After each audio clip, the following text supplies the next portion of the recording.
உனக்கும் பின்னே உள்ளவர் கோடி, நினைத்து பார்த்து நிம்மதி நாடு என்று கூறிக்கொண்டு இந்நிகழ்விற்கு தலைமை தாங்குகின்ற கல்முனை சட்டத்தரணிகள் சங்கத்தின் மதிப்பிற்குரிய தலைவர் ரைசுல் ஹாதி அவர்களே, ஓய்வு பெற்றும் ஓய்வற்ற மேல் நீதிமன்ற நீதிபதி மனாப் சார் அவர்களே, அவர்தாம் பாரியார் அவர்களே, அவருடைய அன்பு செல்வங்களே,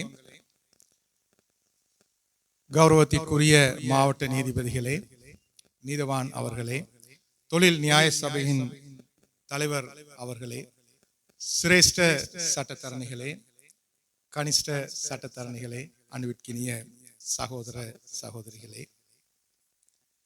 நீதித்துறையிலே தன்னை அர்ப்பணித்துக் கொண்டு தன்னுடைய மண்ணிற்கும் இந்த தேசத்திற்கும் பெருமை சேர்த்த ஒரு மகத்தான மனிதனுடைய சேவையை பாராட்டி நடைபெறுகின்ற இந்த நிகழ்விலே மருத நிலத்தின் மகிமையை பாராட்டுவதற்கு குறிஞ்சி நிலம் அழைக்கப்பட்டிருக்கின்றது. மருதமுனையின் முதல் நீதிபதியை பேசுவதற்கு, மருத நிலத்தின் முதல் நீதிபதியை பேசுவதற்கு குறிஞ்சி நிலத்தின் முதல் நீதிபதியை அழைத்திருக்கிறார்கள். வரலாற்றிலே இவ்வாறான சுவாரஸ்யமான சம்பவங்களும் இடம்பெற்று விடுகின்றன. 61 வருட வாழ்க்கை, 25 வருட பணி, இதனை நான் ஒரு 5 நிமிடத்தில் அதன் மகத்துவத்தை பேச வேண்டும் என்ற நியாயமான கவலை எனக்கு இருக்கின்றது.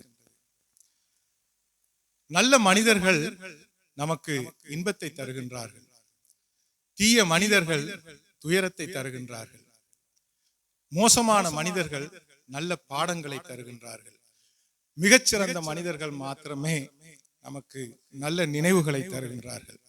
அந்த வகையிலே கௌரவ மேல் நீதிமன்ற நீதிபதி மனாப் சார் அவர்கள் இந்த சமூகத்திற்கும் உங்களுக்கும் இந்த நாட்டிற்கும் பசுமையான நினைவுகளை தந்திருக்கின்றார் என்று நான் கூறினால் அது மிகையாகாது. அவர் இந்த ஊரோடும் ஆழமாக பதிந்துள்ள அதன் வேரோடும் அதன் உணர்வுகளோடும் தன்னை ஒன்றிணைத்து வாழ்ந்த ஒரு மனிதன். பாரதி ஒரு சந்தர்ப்பத்திலே கலை செல்வம் மிகுந்த ஒரு சமூகத்தை அவன் கனவு காண்கின்றான். அவனுடைய கனவை அவன் இவ்வாறு எழுத்தில் பதிக்கின்றான்: வீடுதோறும் கலையின் ஒளி திகழ வேண்டும், வீதிதோறும் 2 பாடசாலைகள் காணப்பட வேண்டும், கிராமம் தோறும் கல்வி சாலைகள் காணப்பட வேண்டும், நகரம் தோறும் கலாசாலைகள் ஓங்க வேண்டும். அவனுடைய இந்த கனவு பாரதத்திலே நிறைவேறியதோ இல்லையோ எனக்கு தெரியாது. ஆனால் இந்த மருதமுனையிலே அது நிறைவேறி இருக்கிறது. திரும்புகின்ற பக்கங்களில் எல்லாம் நம்பிக்கை தரக்கூடிய ஆளுமைகள், பேரறிஞர்கள், பேராசிரியர்கள், சட்ட மேதைகள், கலைஞர்கள், தொழில்நுட்பவியலாளர்கள், சிறந்த வணிகர்கள் என்று நம்பிக்கை தரக்கூடிய ஒரு சமூகமாக இந்த மருதமுனை சமூகம் காணப்படுகின்றது. செல்வமும் அறிவும் இணைகின்ற பொழுது ஒரு சக்தி மிக்க சமுதாயம் பிறக்கிறது. அந்த சக்தி மிக்க சமுதாயம் நமக்கு மனாப் என்ற ஒரு ஆளுமையை தந்திருக்கிறது. அந்த ஆளுமை அமைதியுடனும் அறிவுடனும் நிதானத்துடனும் பிரச்சனைகளை கையாளுவது எப்படி என்ற நம்பிக்கையை இந்த சமூகத்திற்கு தந்திருக்கின்றது. அந்த வகையிலே நான் இதை மிகைப்படுத்தி கூறுவதாக நீங்கள் நினைக்க கூடாது. கல்முனை நூலகத்திலே நான் சில புத்தகங்களை பெற்றுக்கொள்வதற்காக சென்ற பொழுது மருதமுனையின் பெருமை எழுதப்பட்ட பல நூல்களை நான் அதில் கண்டிருக்கின்றேன். அதிலே நான் தெரிந்து கொண்ட சில விடயங்களின் அடிப்படையிலே கூறுவதானால், கிரேக்க தத்துவ ஞானத்தை உருவாக்குவதில், அதை உலகம் முழுக்க எடுத்து சென்றதில் ஏதென்ஸ் நகரினுடைய பெருமை நீங்கள் அனைவரும் அறிந்தது. அதை போல இந்த கிழக்கு மாகாணத்தினுடைய அரசியல், கலாச்சார, அதனுடைய கருத்தியலை உருவாக்குவதில் இந்த மருதமுனை மண்ணின் பங்களிப்பும் அதிகமாக இருக்கின்றது என்பது என்னுடைய கணிப்பு. மேல் நீதிமன்ற நீதிபதி அவர் ஓய்வு பெற்றிருந்தாலும் அரச பணியிலே ஓய்வு பெறுகின்ற பொழுது ஒரு கவிஞன் எழுதிய கவிதை எனக்கு ஞாபகத்திற்கு வருகின்றது. நாங்கள் இளம் வயதில் அரசு பணியில் சேர்ந்து பிறகு 61 வயதை அடைந்ததும் நாங்கள் ஓய்வு பெறுகின்றோம். ஒரு கவிஞன் கூறுவான், இளைஞன் இளைய வயது என்பது மை நிறைந்த பேனா, ஆனால் எழுத தெரியாத பேனா. எங்களுடைய ஓய்வு நிலை என்பது எழுத தெரிந்த பேனா, மை முடிந்து விட்ட பேனா. எனவே அந்த வகையிலே இந்த மண்ணினுடைய புதிய இந்த சமூகம் ஒரு கட்டத்தில் இருந்து இன்னொரு கட்டத்திற்கு நோக்கி நகருவதற்கு ஓய்வு பெற்ற மேல் நீதிமன்ற நீதிபதி மனாப் அவர்களுடைய பங்களிப்பு மிக அளப்பரியது என்பதை நான் புறவயமாக இருந்து அவதானிக்கின்றேன். நீங்கள் எல்லோரும் இந்த ஊரில் பிறந்தவர்கள், இதில் வளர்ந்தவர்கள், இந்த மண்ணின் மைந்தன் என்ற உரிமைக்கு உரித்துடையவர்கள். நான் வேறொரு பிரதேசத்தில் இருந்து உங்களுடைய ஆளுமைகளையும் மேல் நீதிமன்ற நீதிபதி கௌரவ மனாப் அவர்களுடைய திறமைகளையும் நான் பார்க்கின்றேன். அன்பிற்கினிய சகோதரர்களே, இன்னும் ஒரு 2-3 நிமிடங்களை மாத்திரம் நான் எடுத்துக்கொள்ளுகின்றேன். கௌரவ மனாப் அவர்களுடைய தீர்ப்புகளை பற்றியும் அவர் வழக்கேட்டிலே பதிவிடுகின்ற விடயங்கள் குறித்தும், குறிப்பாக மரண விசாரணை மேற்கொள்கின்ற விதங்கள் குறித்தும், அடையாள அணிவகுப்புகள் நடத்தப்படுகின்ற பொழுது உள்ளடக்கப்படுகின்ற தகவல்கள் குறித்தும் நான் நிறையவே கேள்விப்பட்டிருக்கின்றேன், அறிந்திருக்கின்றேன். உங்களுக்கு தெரியும், மரண வீடுகளிலே மருத்துவமனைகள் மறித்து விடுகின்றன. மரண வீடுகளில் ஒரு மனிதனுடைய மரணத்திற்கு முன்னால் மருத்துவம் தோற்று விடுகிறது. அதை போலவே ஒரு மனிதன் கொலை செய்யப்படுகின்ற பொழுது, ஒரு குற்றம் இழைக்கப்படுகின்ற பொழுது அந்த இடத்தில் நீதி தோற்று விடுகின்றது. அவ்வாறான ஒரு சந்தர்ப்பத்தில் தான் நாங்கள் ஒரு மரணித்த சடலத்தை பார்வையிட செல்லுகின்றோம். இறந்த மனிதன் ஒருவனுடைய சடலத்தை பார்த்து உயிருள்ள மனிதன் இறந்த வார்த்தைகளில் எழுதுகின்ற அறிக்கை அல்ல இந்த மரண அறிக்கை என்பது. இங்கு நீதிவான்கள் இருக்கின்றார்கள், நான் உட்பட எல்லோரும் நீதிவானாக நாங்கள் கடமை புரிந்திருக்கின்றோம். எனவே இறந்த சடலத்தை பார்த்து இறந்து போன வார்த்தைகளால் உயிருள்ள மனிதன் எழுதுகின்ற அறிக்கை அல்ல அந்த மரண அறிக்கை என்பது. நாங்கள் நீதிவான்கள் கண்ணீரை மொழிபெயர்ப்பதில்லை, அதை மொழிபெயர்க்க முடியாது. அந்த கண்ணீரை அப்படியே உள்வாங்கிக் கொள்ள வேண்டும். இறந்த மனிதனுடைய உயிரை எழுப்பி அவன் இறுதியாக எடுத்த பெருமூச்சை பார்த்து நாங்கள் அவன் கேட்கின்ற நீதியை வழங்கக்கூடிய வகையிலே எம்முடைய அறிக்கை அமைய வேண்டும். மரண பரிசோதனைக்கு செல்லுகின்ற பொழுது இறந்தவனுடைய உறவினர்கள் வாழ்க்கையை தேடிக்கொண்டிருக்கிறார்கள்.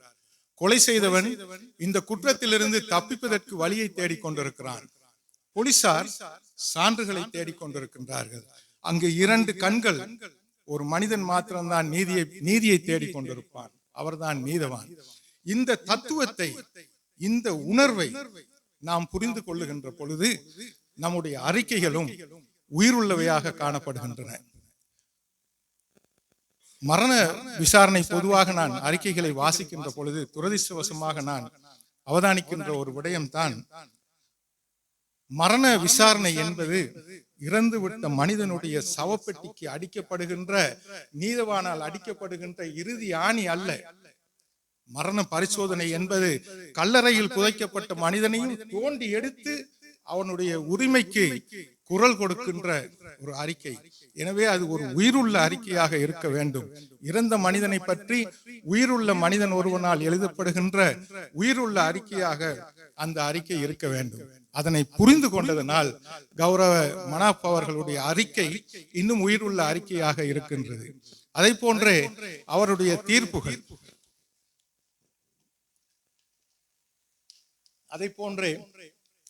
தீர்ப்புகள், இதை மாத்திரம் கூறி நான் முடித்து விடுகிறேன்.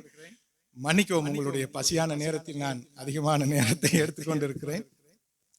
தீர்ப்பு என்பது என்னை பொறுத்தளவில் அது ஒரு பிரசவம். அந்த பிரசவம் சுகப்பிரசவமாக அமைகின்ற பொழுது அந்த குழந்தைக்கும் அதன் பெற்றோருக்கும் அது பிறந்த சமூகத்திற்கும் பயனுள்ளதாக அமைகின்றது. எனவே தீர்ப்பு ஒரு உயிருள்ள சாசனம்.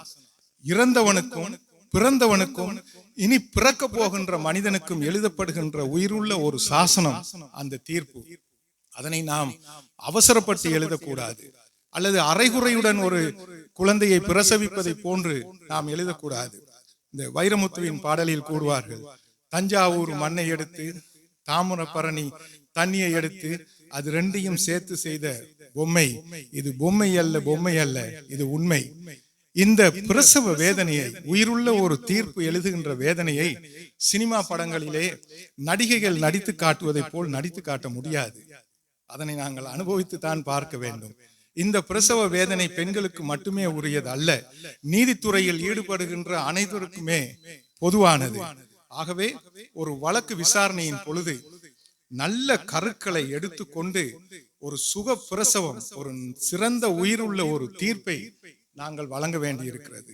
அதற்காகத்தான் சில நேரங்களிலே கௌரவ நீதிபதிகள் பெஞ்சில் இருக்கின்ற பொழுது சில நேரம் கோவப்படுவார்கள். ஏனெனில் சில வழக்குகளே சட்டத்தரணிகள் சருகுகளை கொடுத்து விட்டு மலர்களை எதிர்பார்க்கின்றார்கள்.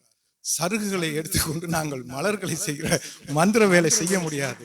அதற்காகத்தான் எங்கே கரு தாருங்கள், உங்களுடைய பிரச்சனையின் உயிருள்ள, உங்களுடைய பிரச்சனையின் உயிரை தாருங்கள், நாங்கள் அதனை உள்வாங்கி ஒரு நல்ல தீர்ப்பினை தருகின்றோம் என்று இந்த நாங்கள் எதிர்பார்ப்பது உண்டு.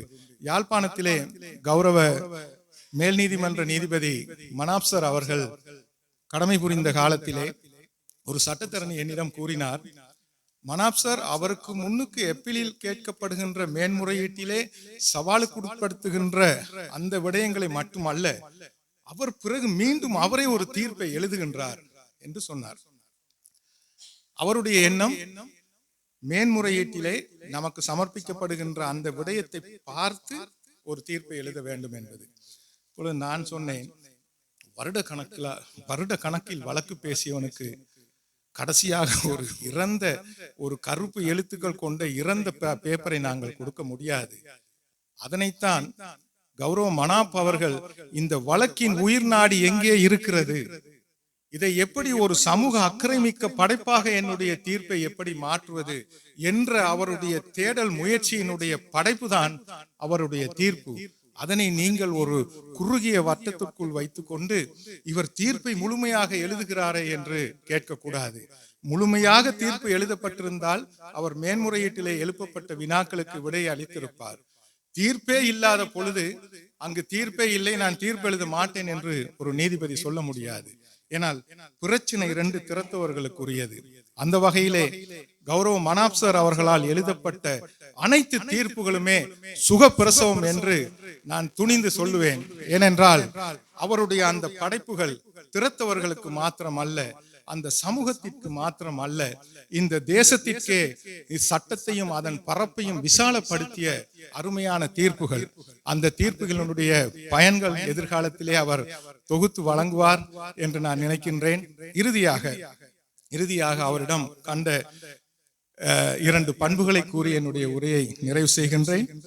ஒன்று, நான் உமர் அலி அவர்கள், நீதிக்கோர் உமர் என்று அவரை நாம் எல்லோரும் அழைப்போம். அவருடைய நிர்வாகம் தொடர்பான செயற்பாடுகளை, விதிகளை கோர்த்து நான் நிர்வாகம் தொடர்பில் ஒரு கட்டுரை எழுத வேண்டும் என்பது என்னுடைய நீண்ட நாள் ஆசை. சட்டத்தரணி முவாசம் அவர்கள் எனக்கு சில மெட்டீரியல்ஸ் அதனை தந்திருக்கிறார். நான் நிச்சயமாக அதில் எழுதுவேன். கவிஞர் அப்துல் ரஹ்மான் அவர்களுடைய கவிதை புத்தகத்தில் இருந்து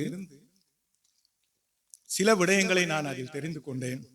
அதில் ஒன்று, உமர் அலி தன்னுடைய அதிகாரிகளுக்கு கூறிய விடயம், உண்மையாக இருங்கள், எளிமையாக இருங்கள், சாதாரண மக்கள் அணுகக்கூடியவர்களாக இருங்கள். இந்த 3 பண்புகளையும் நான் கௌரவ மனாப் அவர்களிடம் ஒட்டுமொத்தமாக காணுகின்றேன். அதற்கு மேலதிகமாக மிகவும் சுவாரஸ்யமான, ஹாஸ்யமான, நகைச்சுவை கொண்ட ஒரு மனிதனாகவும் அவரை நான் காணுகின்றேன். இங்கு பேசியவர்கள் குறிப்பிட்ட சில விடயங்களில் இருந்து நான் அனுமானித்த ஒரு விடயம், வரலாற்றிலே நான் சொல்லுகின்ற சில விடயங்களில் பிழை இருந்தால் அதை திருத்துங்கள், அதற்கு அமைவாக நான் கூறுகின்றேன். ஒரு சந்தர்ப்பத்திலே உமர் அலியினுடைய மகன் அவருக்கு எதிரான சக்திகளுடைய சூழ்ச்சியின் காரணமாக மதுவருந்தி விடுகிறார். அவருக்குரிய தண்டனையை நிறைவேற்ற வேண்டி இருக்கிறது என்பது கசையடிகளை வழங்கும்படி குறிப்பிடுகின்றார்.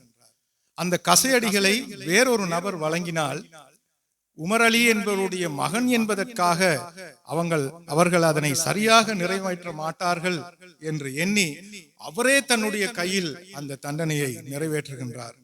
அரைவாசி கசையடிகள் வழங்கப்படுவதற்கு முன்னராக அவருடைய மகன் இறந்து விடுகிறார். இறந்துவிட்ட மகனை பார்த்து ஊரே கண்ணீர் வடிக்கின்றது, உமருடைய மகன் இறந்து விட்டார் என்று. ஆனால் உமர் கம்பீரமாக நின்று கொண்டு அவர் சொல்லுகிறார், மகனே, ஆண்டவனிடம் சொல், நீதி வழங்குவதில் மகன் என்றும் மாற்றான் என்றும் உமர் பார்க்கவில்லை என்ற செய்தியை ஆண்டவனிடம் சொல் என்று மிக கம்பீரமாக அவர் சொல்லுகின்றார். அதை போன்றுதான் நான் கௌரவ மேல் நீதிமன்ற நீதிபதி மனாப் ஐயா அவர்களுடைய தீர்ப்புகளை பார்க்கின்றேன். இனவாதம், மதவாதம், பிரதேசவாதம் என்று அடிப்படையற்ற பாகுபாடுகளால் இந்த இலங்கை சமுதாயம் பிளவுபட்டு சிதைவுற்று இருந்த ஒரு காலகட்டத்திலே அவர் வேலை செய்த அனைத்து பிரதேசங்களிலும் அவர் நீதி தவறாமல் நீதிபதி என்பவருக்குரிய இலக்கணத்துடன் அவர் செயல்பட்டிருக்கின்றார். இதைதான் யாழ்ப்பாணத்திலே நடைபெற்ற மிக பிரமாண்டமான அந்த பிரியாவிடை நிகழ்விலே ஒரு கவிஞன் இதை போல் கவிதைகள் வாசித்து அவருக்கு அந்த நினைவு பரிசொன்றை வழங்கினார்கள். அதில் 2 வரிகள் என்னை மிகவும் கவர்ந்தது. அவர் சொன்னார், 1963 ஆண்டிலே டிசம்பர் மாதம் 24 அன்று கிழக்கிலே 2 உதயங்கள் நிகழ்ந்தன. ஒன்று சூரிய உதயம், இன்னொன்று மனாப் என்பவருடைய உதயம். சூரிய ஒளி வெறும் ஒளியை வடக்கிற்கு கொண்டு வந்தது. மனாப் என்ற சூரியன் அறிவொளியை வடக்கிற்கு கொண்டு வந்தது என்று அந்த கவிதையிலே 2 வரிகள் காணப்பட்டது. ஆகவே அவர் இந்த நீதித்துறையின் சிகரத்தை எட்டியிருக்க வேண்டும் என்பதுதான் எங்கள் எல்லாருடைய அபிப்பிராயமும். துரதிர்ஷ்டமாக சில நிகழ்வுகள், விதிமுறைகள் அல்லது யதார்த்தங்கள் அந்த நிலையை அடைவதற்கான வாய்ப்புகளை அவருக்கு வழங்காவிட்டாலும் அவர் நீதியரசர் என்பதற்கான அனைத்து தகுதிகளையும் பெற்றிருந்தார் என்பது ஜனாதிபதி சட்டத்தரணிகளில் இருந்து, சிரேஷ்ட சட்டத்தரணிகளில் இருந்து, இந்த நாட்டிலே தொழில் புரிகின்ற அனைத்து சட்டத்தரணிகளினுடைய ஏக முடிவாக காணப்படுகின்றது. இறுதியாக சொல்வார்கள், நிலக்கரி மண்ணிற்கடியில் எவ்வளவு காலம் புதைந்திருக்கிறது என்பது முக்கியம் அல்ல, அந்த நிலக்கரி வைரமாக பரிணமித்திருக்கின்றதா என்பதுதான் முக்கியமானது. எனவே அவர் நீதியரசர் என்ற பதவியை வகிக்கவில்லை என்பது அல்ல, அவர் மாணிக்கமாக, வைரமாக நீதியரசர் என்ற தகுதியை பெற்றுவிட்டார் என்ற விடயம் நம் அனைவருக்கும் பெருமை தரக்கூடியது.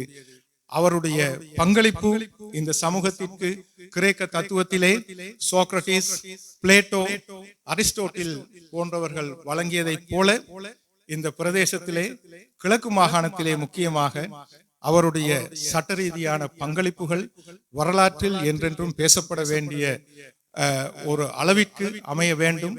அதற்கான சிறந்த ஆரோக்கியத்தையும் மகிழ்ச்சிகரமான வாழ்க்கையும் அவருக்கும் அவரது குடும்பத்தினருக்கும் அமைய வேண்டும் என வாழ்த்து விடைபெறுகின்றேன். நன்றி.